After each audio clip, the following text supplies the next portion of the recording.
Today we're going to talk about proteins, and the goal of this video is to describe the chemical structure and function of proteins and explain how proteins are built and broken down. So, what is a protein? It is a type of organic compound, and again, an organic compound is a substance that contains carbon bonded to another carbon or hydrogen, oxygen, or nitrogen. At this point, you've learned about 4 organic compounds: carbohydrates, lipids, nucleic acids, and now proteins. The monomer of a protein is an amino acid. And recall that a monomer is just the building block, the thing that it's made out of. So proteins are made out of amino acids. So let's talk about the structure of an amino acid. There are 4 elements in amino acids: carbon, hydrogen, oxygen, and nitrogen. You might be wondering, what is the R at the bottom? That is not an element in this case. That R just represents a long chain of elements. And I'm going to say more about that R in just a moment. So there are 3 parts of an amino acid. There's an amine group, that's the nitrogen bonded to the 2 hydrogens. Then there's the R group in the middle. And again, that R group represents a long chain of elements. And then there's the carboxyl group. That's the C bonded to an O and an OH. So these are the 3 groups, the 3 parts of an amino acid: the amine group, the R group, and the carboxyl group. Now, every amino acid has an amine group and a carboxyl group. The difference between amino acids is the R group. Some of them have a very short chain of elements, others have a very long chain. And it turns out that there are actually 20 different types of R groups. Now let's talk about how to build a protein. Amino acids are joined in a process called dehydration synthesis. Here's what happens.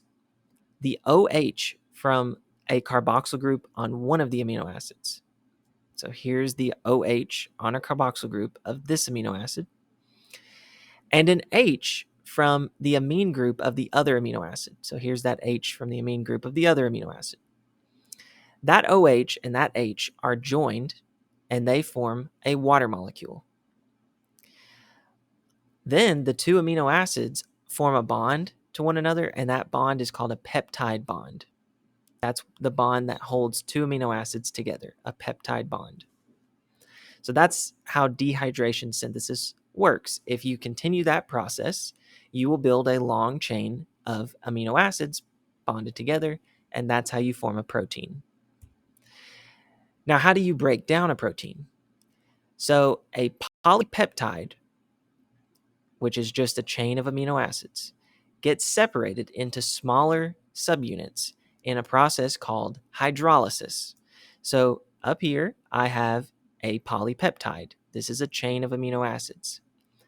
When we add water, that peptide bond is broken, and an OH connects to the carboxyl group, and an H connects to the amine group, and now you have separated the 2 amino acids. This is essentially the reverse of what we saw in dehydration synthesis. Now let's talk about differences in proteins. So different proteins have different kinds of amino acids. I told you there's 20 different R groups, so there's going to be at least 20 different kinds of amino acids. And the way that you form a different protein is you change the amino acids that are in the chain, or you change the order of those amino acids, or you change the number of amino acids in the chain. So I've given you an example of 3 chains here. Notice these top 2 chains, they each have 3 amino acids in them. However, they're in a different order. So notice proline in the top protein is the second amino acid, but it's the first in this one. So the order can be different. And you can also change the kinds of amino acids that are included. So methionine is in this protein, but it's not in this one. And of course, you can also change the number of amino acids in the chain. So that's why down here, I only have 2 amino acids in this chain, but I have 3 amino acids in the ones on the top. So you can change the kinds of amino acids, the order of the amino acids, and the number of amino acids in the chain. And that's what creates many varieties of protein. So that leads me to this final section, which is functions of proteins. Because you can make so many different types of proteins, they can have various functions. One of their functions is that they provide structure to a cell, so they actually help cells keep their shape. Another is that they transport substances, so they take items in and out of cells, and that's what you see going on in this image. Here I have a cell, and the green, the blue, and the red pumps are proteins, and they can move substances in and out of cells. You can also have proteins that are catalysts, and we'll talk more about this in the next video. These are proteins that speed up chemical reactions that happen inside the cell. Okay, so to sum up, you've seen the structure of a protein. You've seen some of the functions that proteins have in the cell. That's the end of this video.